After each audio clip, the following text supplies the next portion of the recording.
All right. Hello, everybody. This is Jarek Toro, and this video is what's new with Territory Serving. So it's been a few updates since we had the last video. So this video is just going to go over some of the new features, some of the changes and improvements. And so we'll start on the home page here. So we have this what's new section, which is updated on a regular basis with various new languages supported. If there's an important announcement that we have to make to the brothers using it.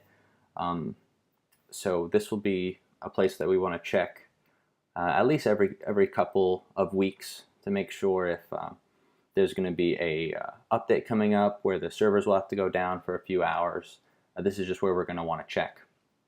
And as far as new features, new avenues that are going to be opened up, for example, this one of a new service, GitLab, that we started to use to submit feature requests and bug reports and kind of keep those organized. We pushed that out through this What's New section, so keep an eye on that. One of the next things we'll look at is with the territories themselves. So we're going to look at the map editor. So we used to have, well, let me adjust this map just a tad. Okay. We used to have the toolbar at the bottom, but we moved it to the top and we kind of streamlined some of the options a bit. We just have four options: pan map, draw lines, add shape, and add marker. And so we'll start with the draw lines. When we click on that, we have two options, snap and freeform. And so I'll kind of explain what each one does. They've both been in the previous version, they've just been renamed. So snap will, let me zoom in on the map. If you take and start clicking on the map, not exact, but this is the road that you want to cover. When you double click, it will snap itself to the road and fill all the curves and make sure it fits right. So that's what snap does. Freeform, however, goes exactly where you decide to put it. And it just draws that line, doesn't do anything with it. The exact points you put is the exact points it's going to be. Now with each of these options though, if you go to the pan map tool or just the mouse tool here, you can click on either of these overlays. And with that you get some options. So if you click here, we have the snapped line. It can get a caption, which is some text that will show on it once it's printed. You can know if it has a caption on it if you see the little tag on the overlay like we have right there. Snap lines have two options right now. They have worked and don't work. And don't work changes it to red, and then work changes it to green. You can edit it, which will bring the points up, and you can manually move them around if you need to, or remove them. And hit edit again to toggle it off. You can delete the overlay, or you can just close the editor. Then you can click on the freeform line. Again, you can also get a caption that will show up when it's printed.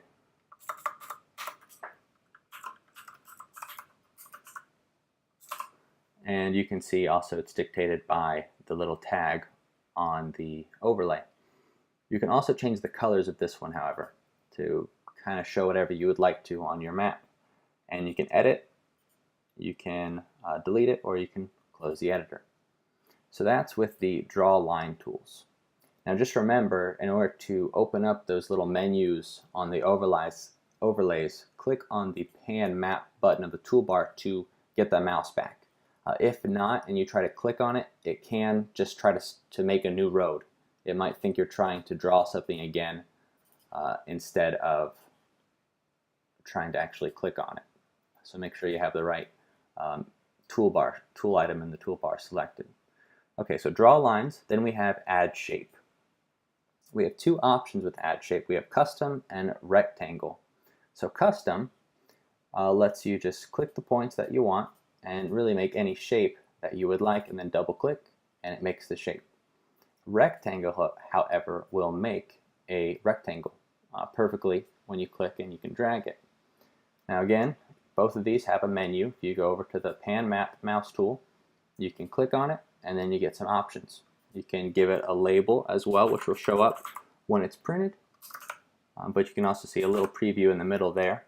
You can change the color of the overlay. You can edit the points. You can delete it or close it. You can also drag it around. If you click on that middle part and you move it around, you can place where you want that shape to be if it was off just by a tad. And then we have the Add Marker tool. Now with the Add Marker tool, you just click on a point. We'll click on this little pond here, and then it'll put a marker on the map.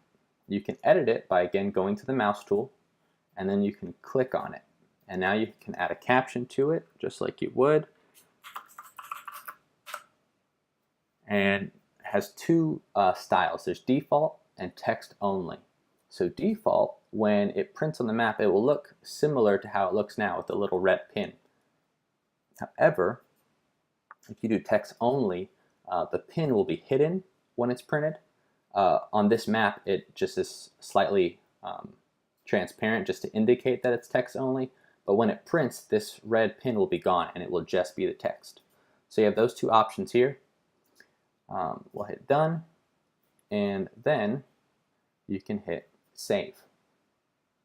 And once you have that green save indicator, that means you can go and print it. So we'll close this, and then we'll click on the print button. We've also got some new additions here. So there are the map type, just a regular kind of Google Maps type style or a satellite map. You can select the card size. So I'll show that here. So we'll just do generate, and then that starts creating the map, and then once it's done, you'll see it here. So this is S12 cutout. You can see it's on a regular sheet of paper, but it has these dotted lines. You can actually cut it out and fold it up all in one piece of paper. Okay, and then you also can do the S12, which will generate that. And then here we have just the actual, you could take a file like this to Office Depot or somewhere, and they could print it on the correct size sheet of paper. And then we have the US letter, and this just makes as large of a map as it can, and it puts it on one full sheet of paper. We can toggle on or off this QR code, which links to a digital version of this map. We can show the do not calls on the map if we would like, but we have to set that up appropriately, and I'll show that here. But after you generate it, then you click this button up here to download this file if it's exactly how you want. Let's go back to our map page, and in the calls section, there's now, when you go to edit it, there's now a new button, and it's this locator button. So you type in an address. If you hit that locator button, it will try to find the address for you. However, this is a fake address, so let's delete this one, and then we'll go here. Okay, and now when we click this locator, let's try, all of these are the same address, but it lets us see how long of the name do we want. Some people would like to have the city, the state, the zip code on the card, but some people just need the street name, and they'll know based off the territory they're working, this is where the do not call is at. They all go to the same point.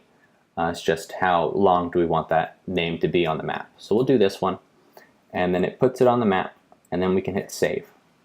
And if it's been put on the map, and we click print, and we toggle do not call on map, we hit generate, then we'll see we have A and B, because we also have this foreign language that I did earlier, and so it'll have A and B on the map, so show them there. Alright, there's also this rotate button, which we'll look at an example of how to use this now. Okay, so for example, with this territory, it's drawn vertically.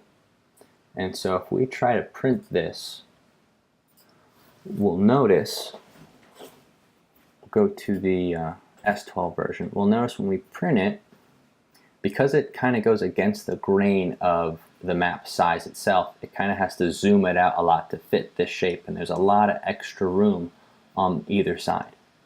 So if we click this rotate button and then we generate it, we'll see we have better use of the space, and it actually can zoom in closer on the map itself. So that's kind of what the rotate button is for. It's only meant for certain territories if it doesn't fit quite right. It's not a catch-all scenario, but it does help to make some of our territory. So that's why that's included there. Okay. There is another new feature, kind of small but also important.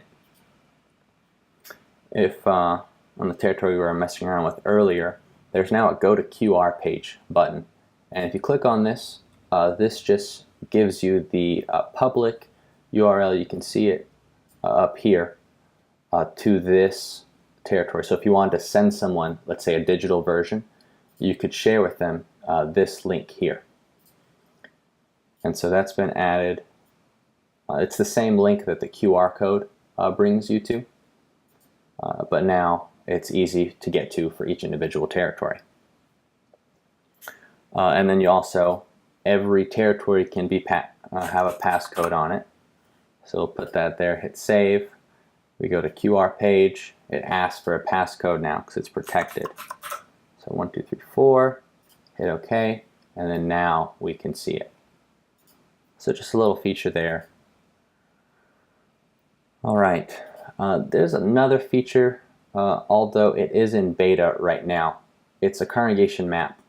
And so what this does is, you can see this is the one territory we made earlier. This is the other territory we made. It just puts all of them on one map. And that's it. It allows us to see it from a bird's eye view. You can print that map by clicking the print button. But all it does is shows it in a very large format, so you can take a screenshot of it and then you can print that. It doesn't facilitate the printing itself yet.